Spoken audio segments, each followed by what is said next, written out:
Okay, it looks like we're live.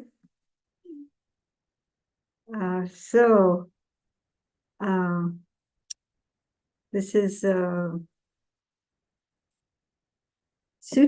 discussion or Sutta study, I should say. And today I've chosen the simile of the cook. I guess it just calls it the cook, or Bhante Sujato translated as cooks, because there is more than one cook.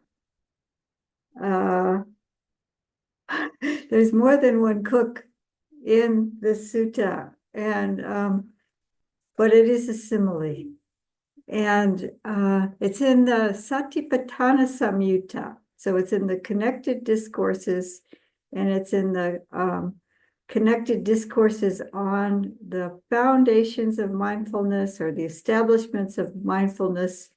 Bhante Sujato says mindfulness meditations. So there's different ways of translating this the Satipatthana. And there's the Satipatthana Sutta with the whole detailed teachings on all the different kinds of Satipatthanas.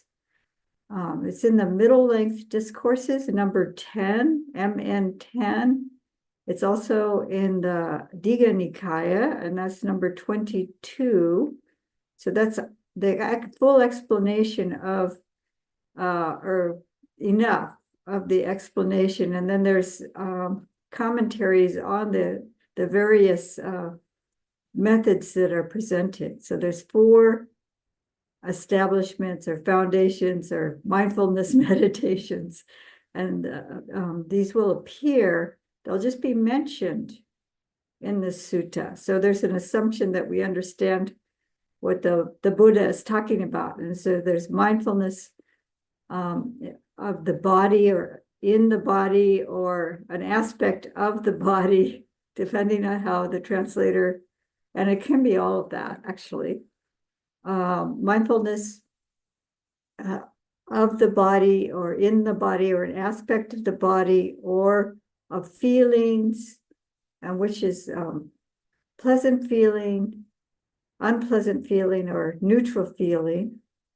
And then there's the mindfulness of mind, which is states of mind, mental states, whether they're contracted or expanded, or the mind is affected by greed, hate, or delusion, or it's free from those things, and that these are states of mind, mental states. And is it immersed in samadhi or is it not? So the observation of the mind itself.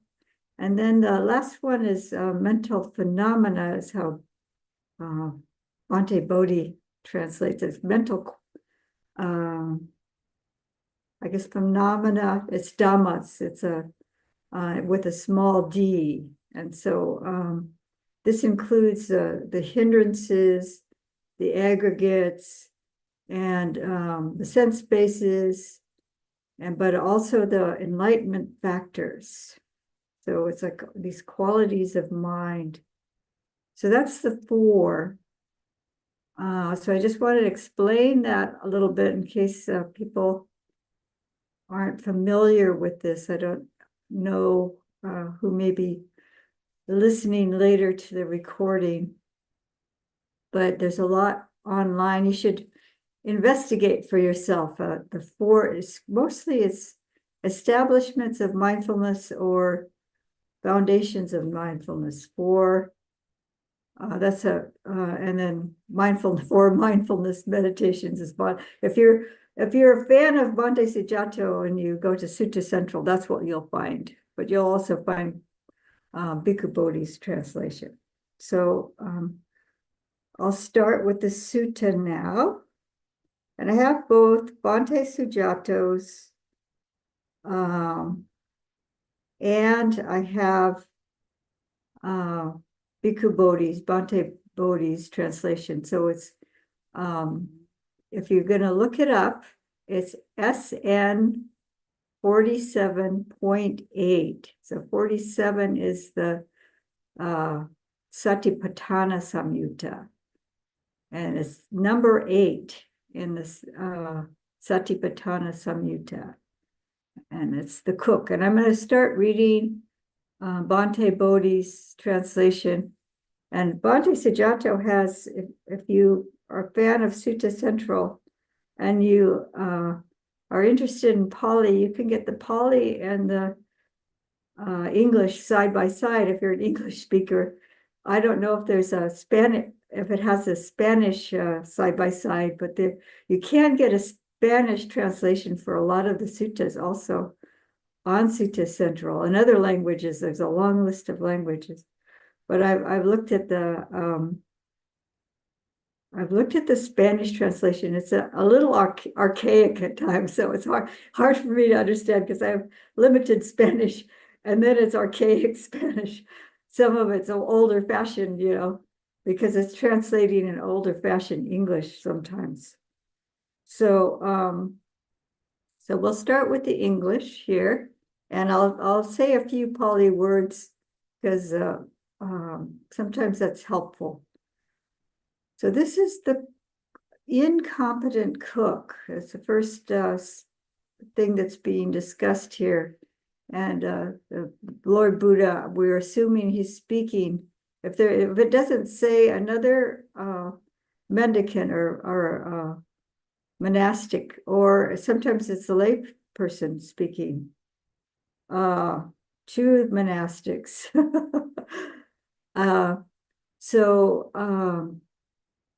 If it doesn't mention a name, you're just going to assume that's the Lord Buddha speaking.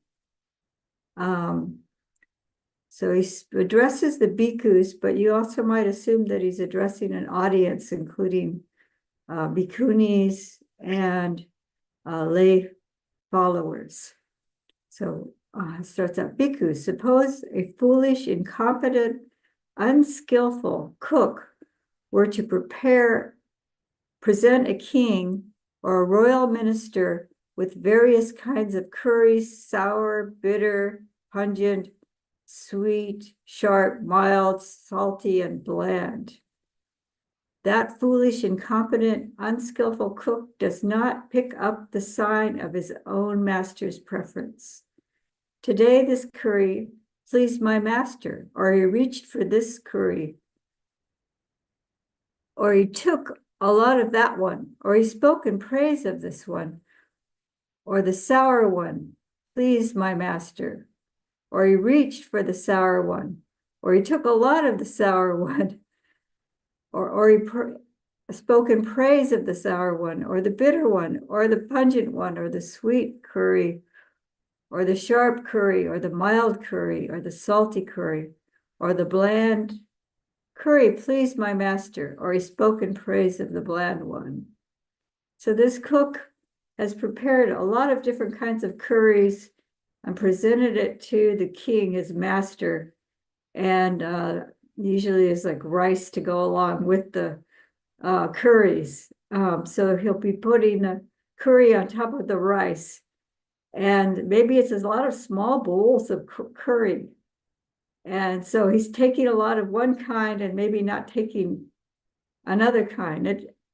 And so it may be the cook is very skillful at cooking, but we see that this, in the next paragraph, that foolish, incompetent, unskillful cook does not gain gifts of clothing, wages, and bonuses. For what reason? Because that foolish, incompetent, unskillful cook does not pick up the sign of his own master's preference. So he may be a skillful cook, as I was saying, but he isn't noticing what his master prefers. And I just got a sign on my computer that my battery is running low, so I have to plug it in.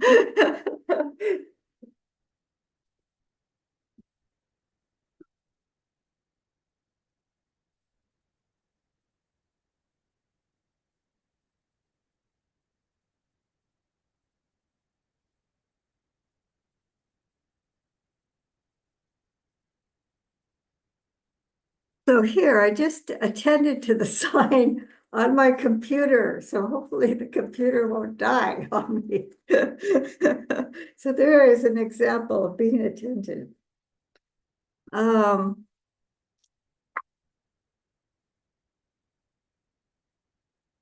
So I see Amy has joined us. Welcome.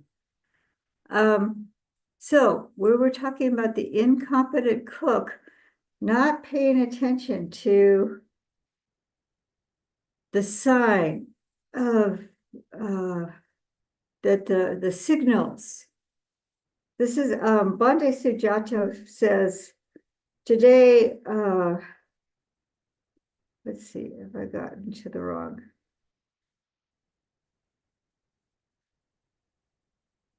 Okay. But the cook did not take their master's hint. Today, my master preferred this sauce or reached for it or took a lot of it or praised it. Today, my master preferred the sour or bitter or pungent or sweet or hot or mild or salty sauce. Or he preferred the bland one, or he reached for the bland one, or he took a lot of it, or he praised it.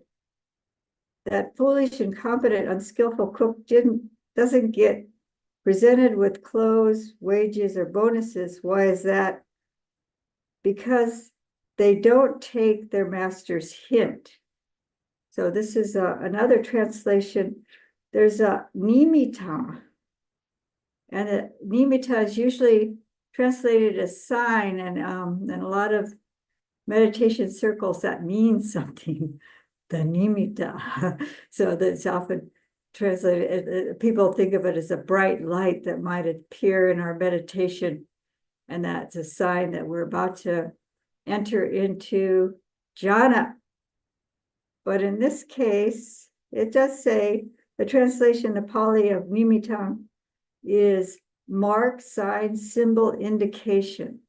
So it's a symbol of something. It doesn't necessarily mean this one thing that has become popularly understood as image, mental image. That would be the nimitta appearing before entering samadhi.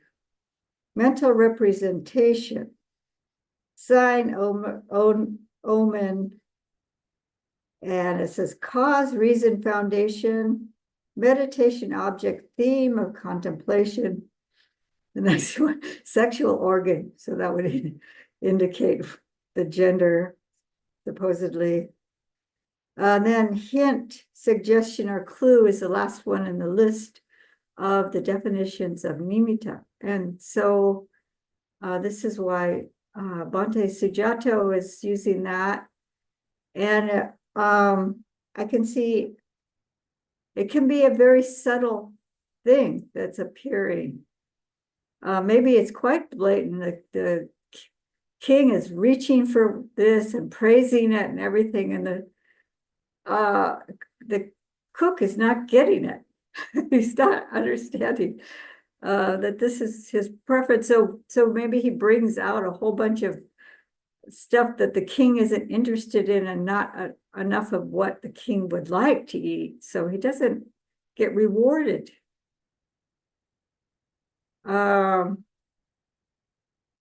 So then we go to the monastic, the mendicant is how Bhante Sujato translates it, hopefully to be more inclusive of everyone who's taken robes. And so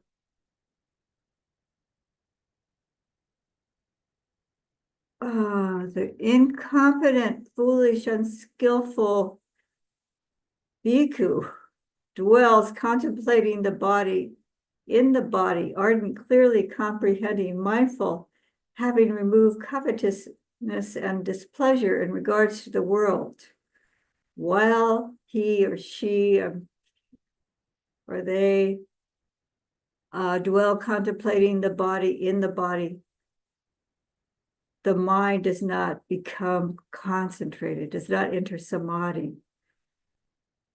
the corruptions are not abandoned. They do not pick up that sign. They dwell contemplating feelings.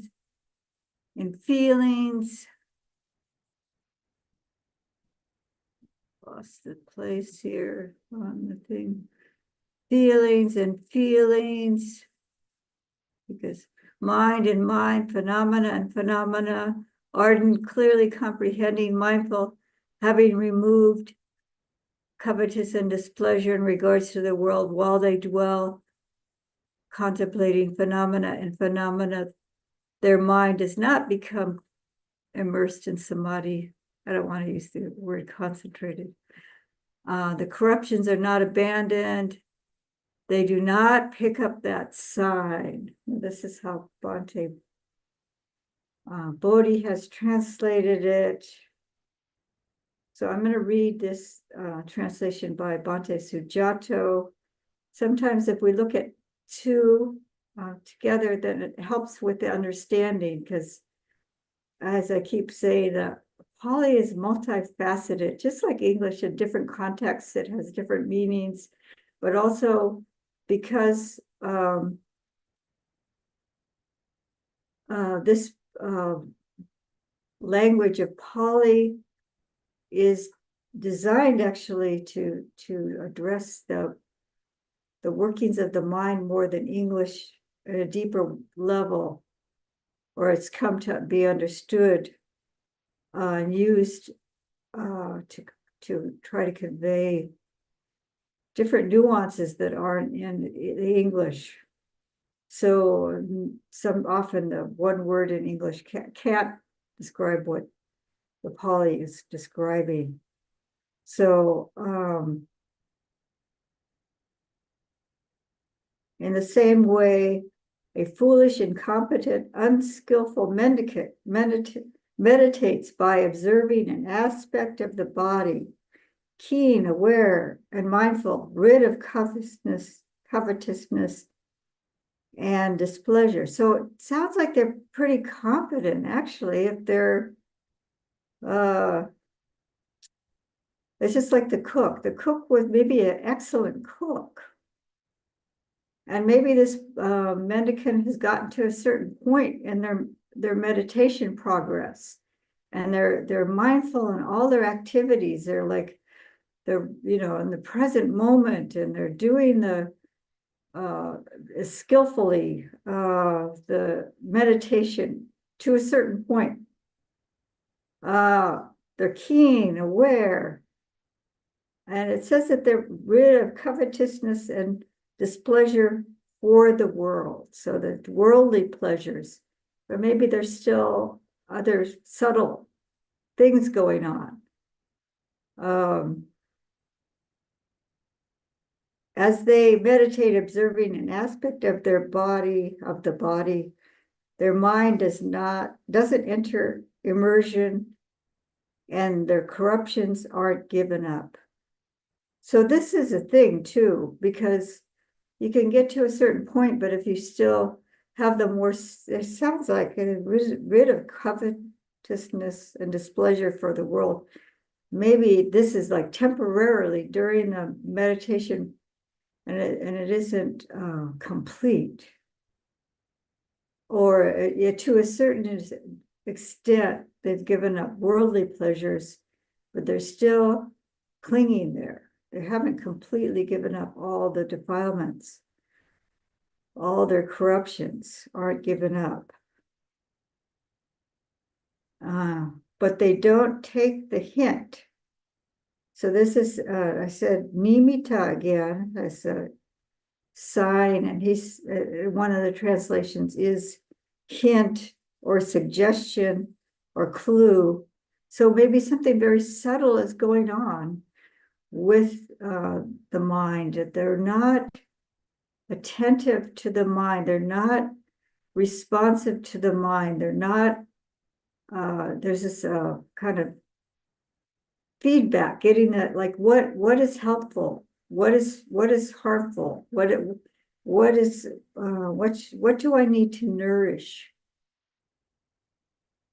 also what do I need to not nourish? What do I need to starve? We talked about starving and nourishing the hindrances last week, and obviously we want to starve the hindrances and nourish the positive qualities of mind.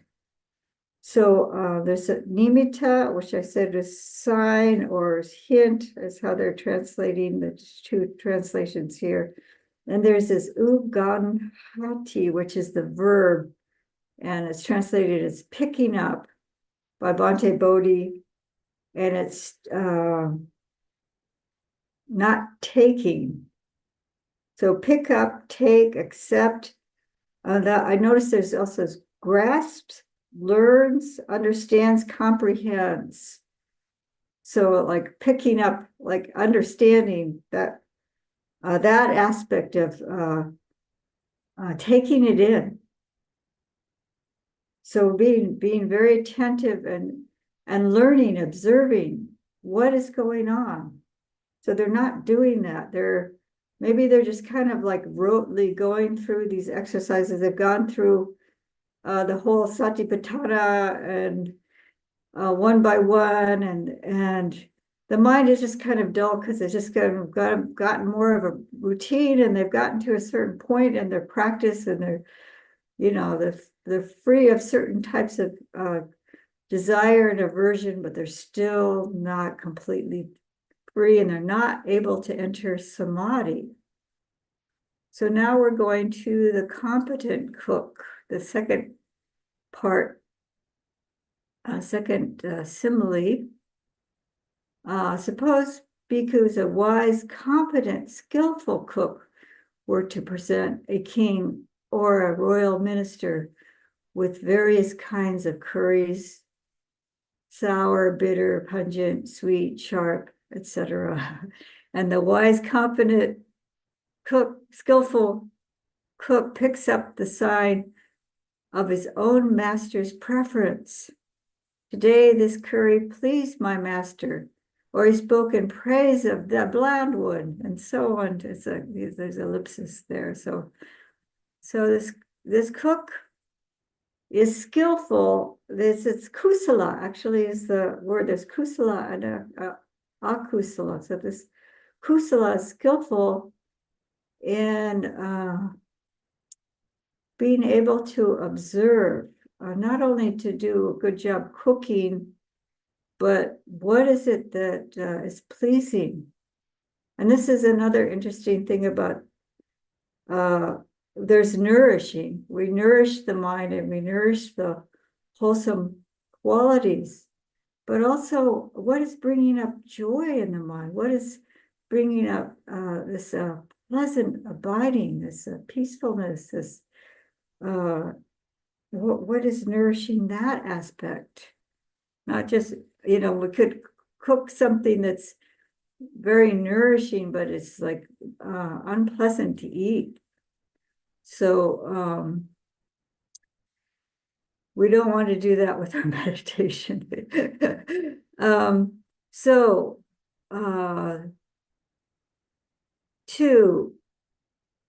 So the wise, competent, skillful cook gains gifts of clothing, wages, and bonuses.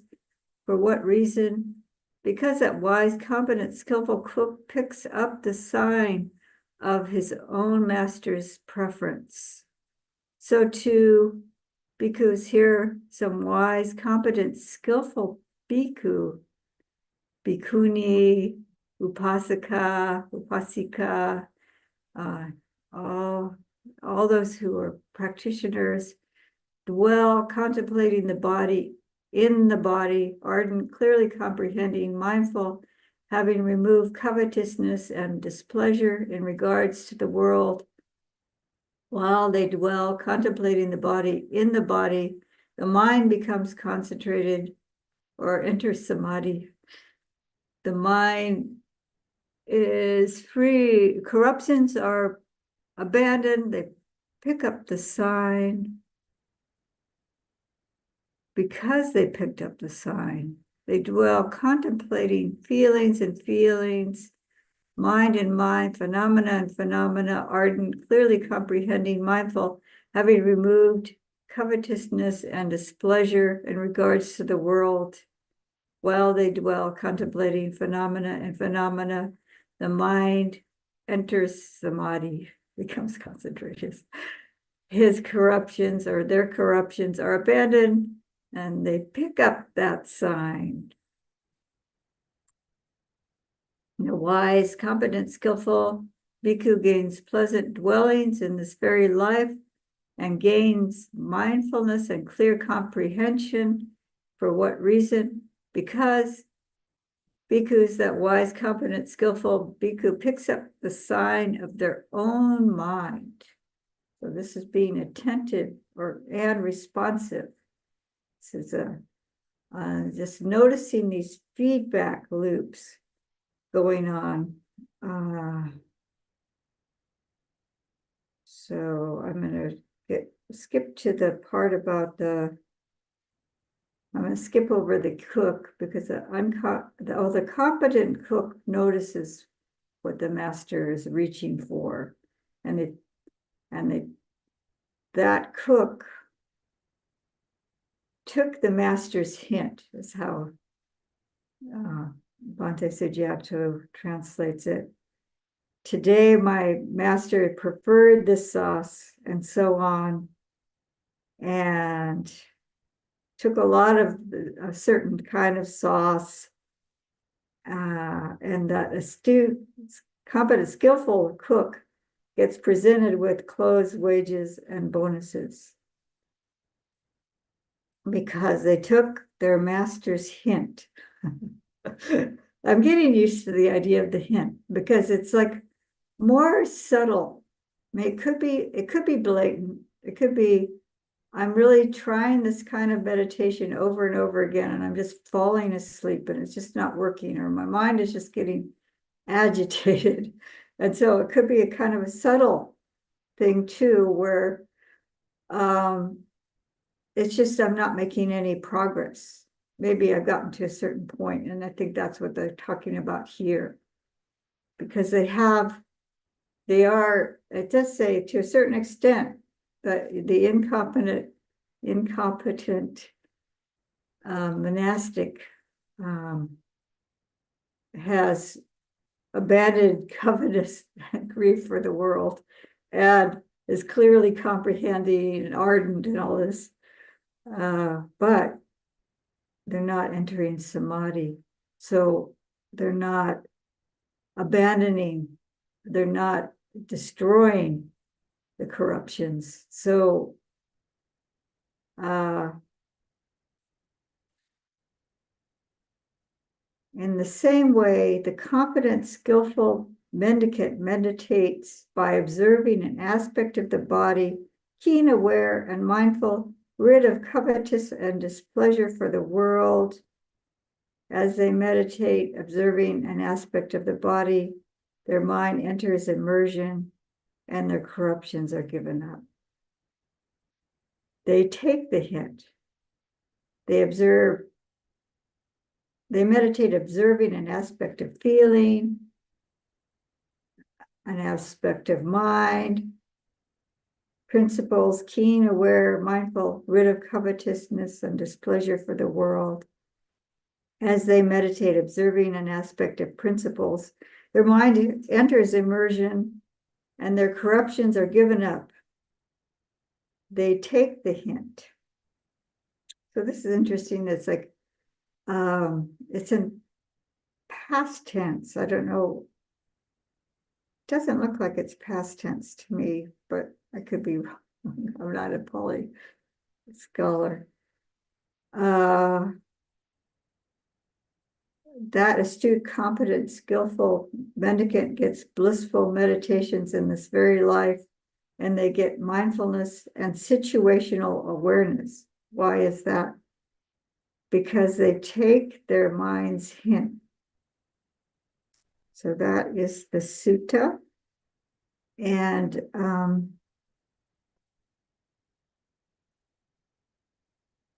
have some time left if there's questions.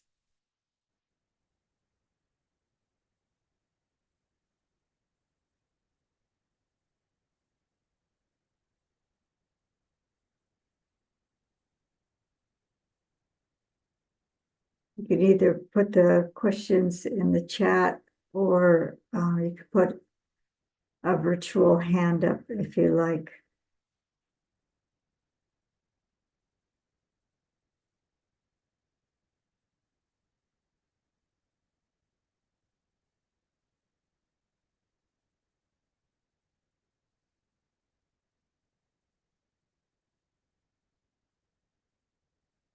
So one thing, when Bhante Sujato translates as an aspect of the body,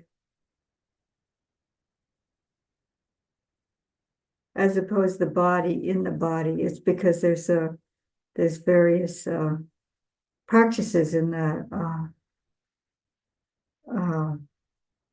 foundation of mindfulness of the body, or so he calls it different meditations, and then meditations on different aspects. As I was saying earlier, it's not just, it can be all encompassed in Anapanasati, all four foundations of mindfulness, but the actual Satipatthana Sutta talks about different aspects to observe. So is that enough for today?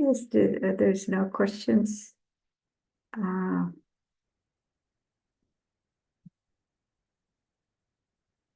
We can end if there's no questions or comments.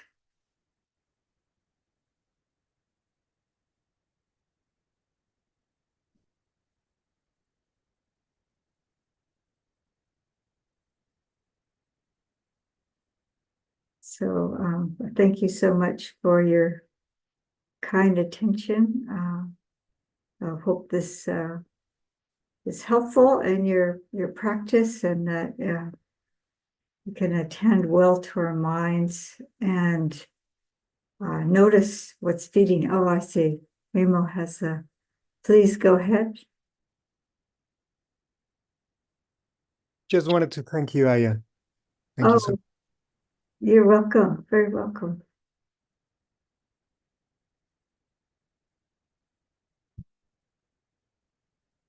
So we'll end then. We can just end with the 3 bows to the Buddha.